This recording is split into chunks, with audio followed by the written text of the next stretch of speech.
राम राम। जैसा कि मैं पिछले प्रसंग में बता रहा था, केवट अपनी धर्म पत्नी से कहता है कि मैं इस लकड़ी के कठोत में ही प्रभु के चरणों का ढोंग करूंगा।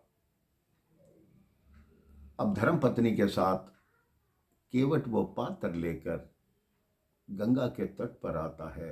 राम जी कहते हैं, लाओ गंगा जल लाओ। केवट कहते हैं, पानी लाते हैं प्रभु, जल होगा आपके लिए।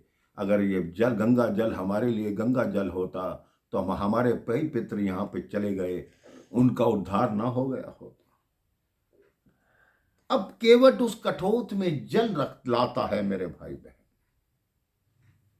देवता विमानों पर चक्कर लगा रहे हैं कि धन्य है केवट, धन्य है केवट। केवट पर पुष्प वर्षा करते हैं। गंगा जी उछाल मार मार के आती है, कहती है, जब से भगवान विष्णु के चरणों से अलग हुई हूं। गंगा जी की उत्पत्ति ऐसे हुई थी जब प्रभु ने वामन अवतार लिया था और दूसरा पग स्वर्ग लोक में रखा था, तो ब्रह्मा जी ने उनके चरण धो लिए थे और अपने कमंडल में वो जल रख लिया था। वही गंगा थी। गंगा जी कहती हैं, जब से प्रभु के चरणों से अलग हुई हूं, आज अवसर मिल रहा है प्रभु के चरण स्पर्श करने का। अब वो कठोत में जल रखता है, इतना ऊंचा हाथ रखता है मेरे भाई बहन। कहता है, यहां पांव रखो। राम जी कहते, इतना ऊंचा पांव कैसे उठाए? कहते, जब राजा बलि से भूमि 3 पग भूमि मांगी थी प्रभु, तब पांव उठाते हुए नहीं सोचा, आज इतना सा पांव उठाने में आपको क्या हो रहा है? कहते, ये कौन सा ढंग है, ये कौन सा तरीका है चरण धोने का? केवट कहते, आज सब कुछ यहां हमारे तरीके से होगा। प्रभु कहते, नहीं केवट, ऐसा मत करो। कई लोग कहते हैं कि केवट ने प्रभु के चरण धोना ही क्यों स्वीकार किया? वो ये भी कह सकता था, प्रभु इतने सुंदर थे कि हे प्रभु, एक बार अपने मुखमंडल पर हाथ लगाने दो, मैं आपको नाव पे बिठाता हूं। या एक बार अपना हाथ पकड़ने दो, मैं आपको अपनी नाव पे बिठाता हूं। केवट को यह भली भांति ज्ञात था, मुखमंडल पर हाथ लगाऊंगा एक बार, हाथ पकड़ूंगा एक बार, लेकिन जब चरण धोऊंगा तो प्रभु के चरण जितनी मर्जी देर धोता रहूंगा, वो मैं उनको छूता रहूंगा। मुखमंडल को अगर बार बार हाथ लगाऊंगा, प्रभु कुछ नहीं कहेंगे, लक्ष्मण जी फिर बाण निकाल लेंगे। अब कहते, अच्छा ठीक है। केवट बैठ गया, लेकिन लकड़ी का कठोत ऐसे ही हाथ में पकड़ा हुआ है। अति आनंद उमगी अनुरागा, चरण सरोज पखारन लागा।